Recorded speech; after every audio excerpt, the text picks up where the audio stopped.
Hi friends, చూసారా water అంతా అలా వచ్చేసిందో. ఇది రెండవ రోజు పరిస్థితి. చూడండి ఒకసారి.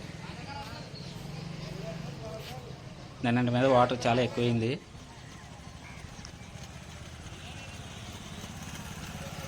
చూసారా వాటర్ అంతా అలా ఉందో. ఇక్కడ ఉన్న జనాలు అందరూ కిష్టవరం కండి కొట్టేయడం వల్ల మనకి ఇంకా వాటర్ ప్రెజర్ తగ్గిందని చెప్తున్నారు.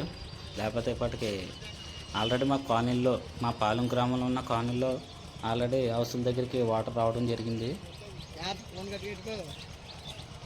చూడండి ఎంత అలా వచ్చిందో వాటర్.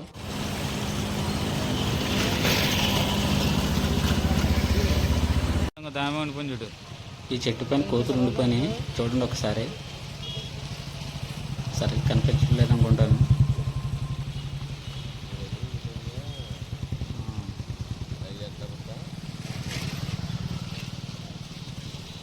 దీంట్లో పావులు, చేపలు, బొచ్చులు ఎలా పోతా